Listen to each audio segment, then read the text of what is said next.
Olá, gente querida. Hoje é o dia 9 de janeiro. A igreja celebra a festa do batismo de Jesus. E com essa festa, nós concluímos o ciclo do Natal.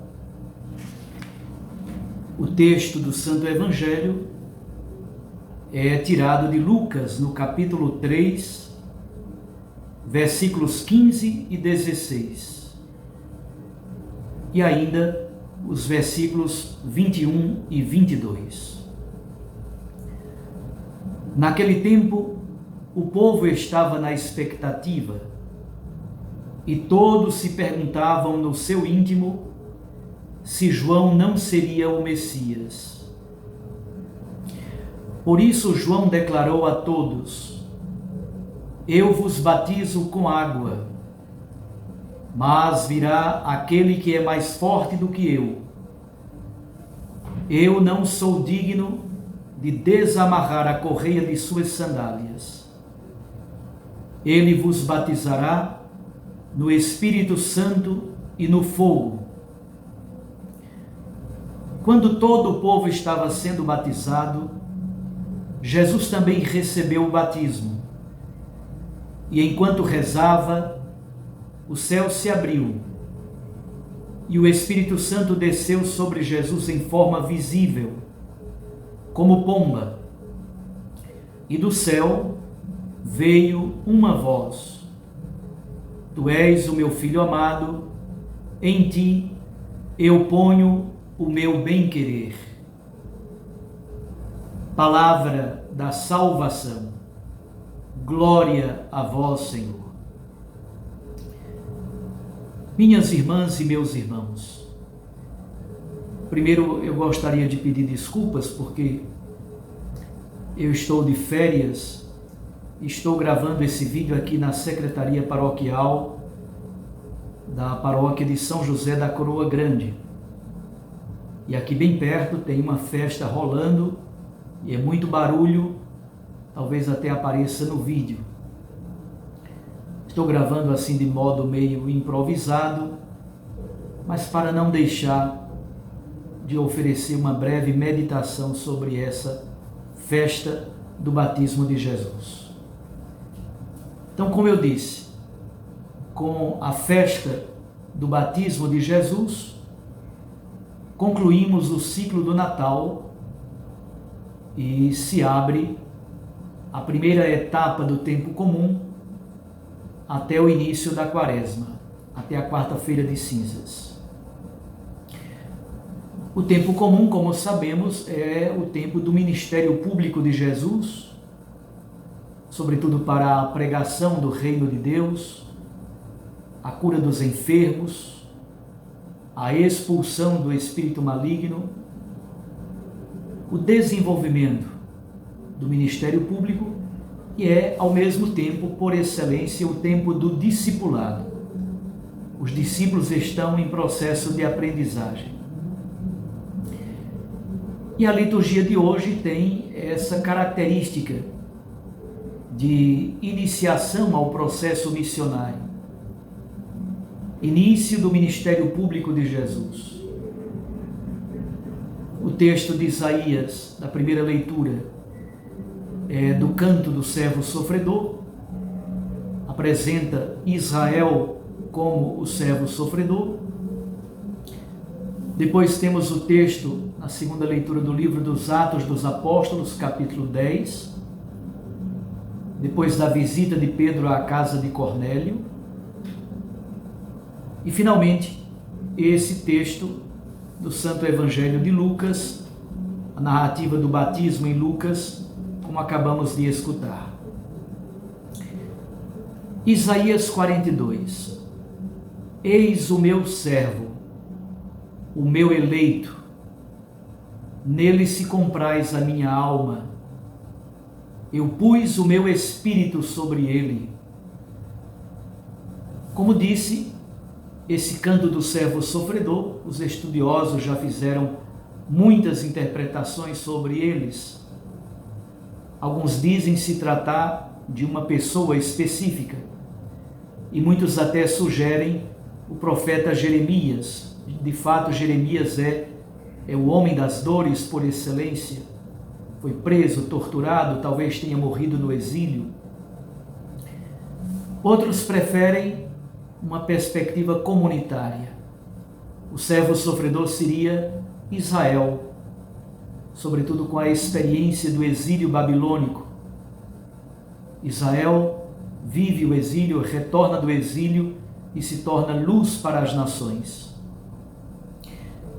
Porém, é consenso absoluto que os 4 cantos do servo sofredor sempre foram lidos em chave, em perspectiva, em ótica messiânica.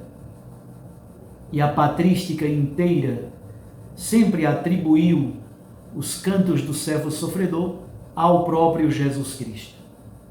Jesus, portanto, é o servo de Deus. Ele é o eleito em quem Deus pôs todo o seu afeto, todo o seu amor. Deus se compraz no seu Filho, no seu eleito, no seu amado. O canto do servo sofredor é sempre lido como um texto prefigurativo da missão do próprio Filho de Deus. Pedro vai à casa de Cornélio e percebe que, embora Cornélio seja pagão e toda a sua família seja uma família pagã, Deus não faz acepção de pessoas.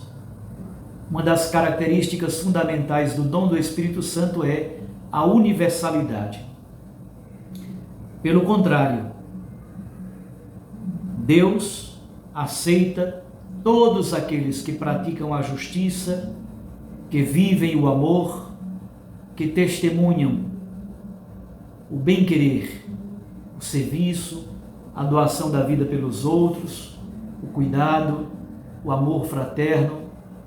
Deus, de fato, não faz acepção de pessoas. E o que é que Pedro percebe? É que, na casa de Cornélio, o Espírito Santo foi derramado efusivamente. Eles receberam o batismo, mas, na verdade, o Espírito Santo de Deus já havia realizado a sua obra. É a oportunidade para Pedro dar um testemunho sobre Jesus.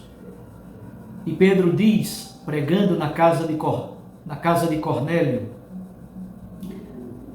depois do batismo, pregado por João, Jesus foi ungido por Deus com o Espírito Santo e ele foi por toda parte, fazendo bem, curando, expulsando demônios, pregando a boa notícia do reino de Deus, exatamente porque Deus estava com ele.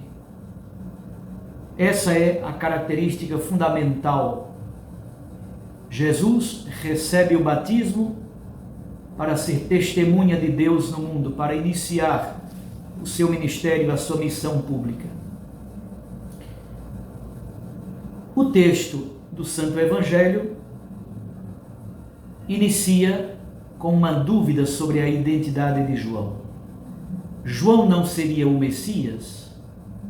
O próprio João responde com 3 observações importantíssimas. Não, ele não é o Messias. Por quê?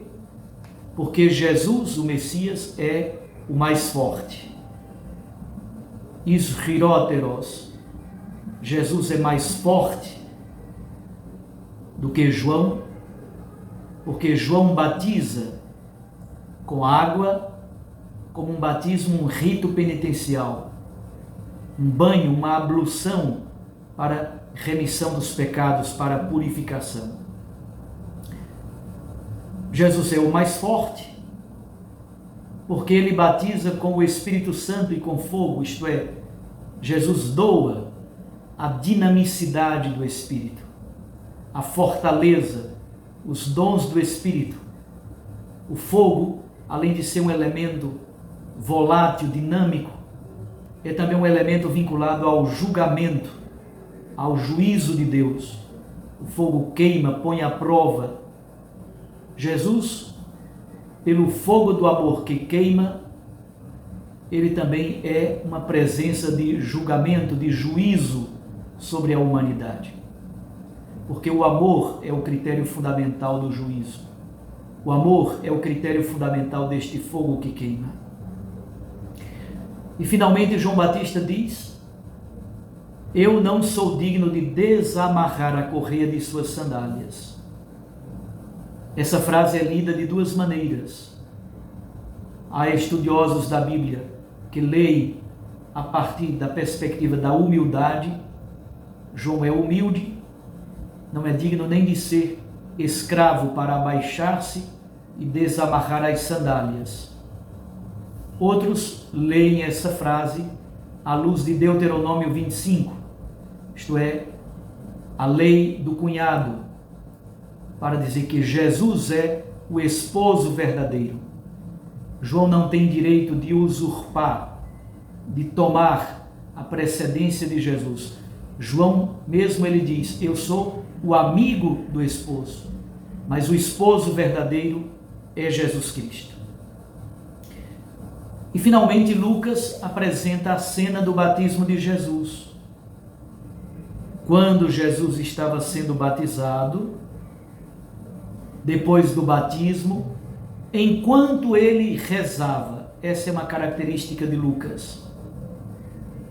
A oração, já sabemos, característica fundamental de Lucas, que apresenta Jesus como o orante por excelência.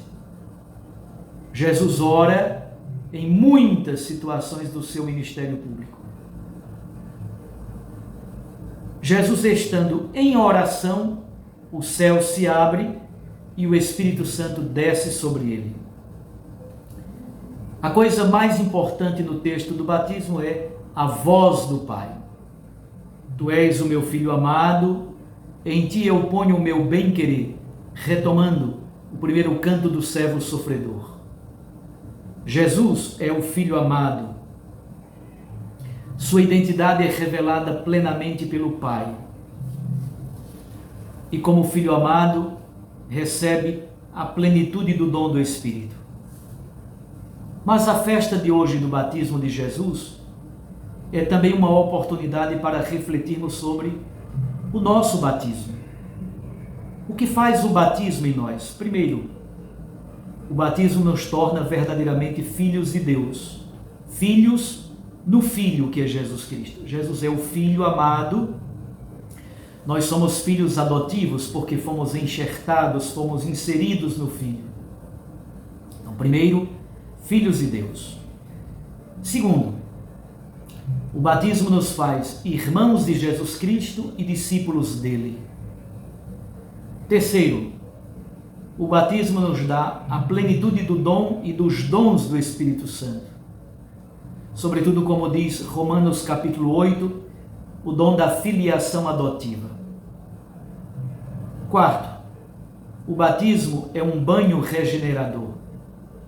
É um banho que perdoa pecados e nos faz criaturas novas.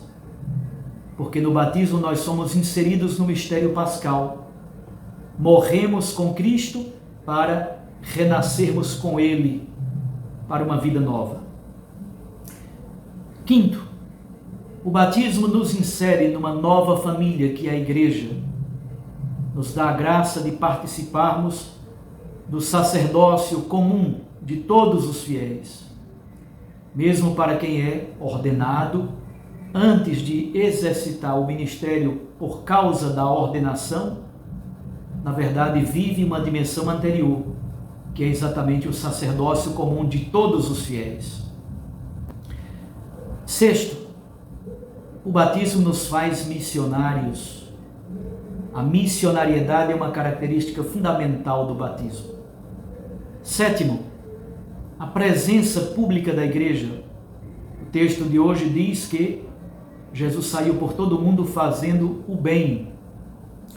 Fazer o bem, ser testemunha do Evangelho no mundo, expulsar o mal presente no mundo, viver essa dimensão da ética, É uma festa belíssima. Concluímos então esta etapa do ciclo do Natal, mas abrimos a grande etapa do tempo comum, que é o tempo do discipulado, da missionariedade e do testemunho. Jesus Cristo nos doa o seu fogo, o fogo do Espírito. E diz também que quem quiser experimentar o dom do Espírito precisa sempre colocar-se em atitude de oração. Somente na oração é que se revela plenamente o dom do Espírito Santo. Um abraço a você. Tenha a alegria hoje de celebrar o seu batismo. Recorde a data do seu batismo, que é o nascimento para a fé, para ser membro dessa família que é a comunidade eclesial. E agradeça a Deus pelo dom de ser cristão, de ter sido inserido no mistério pascal, na paixão, na morte e na ressurreição do Senhor. Eu os abençoo em nome do Pai e do Filho e do Espírito Santo. Fique com Deus e com sua Mãe Maria Santíssima. Até amanhã, se Deus nos permitir.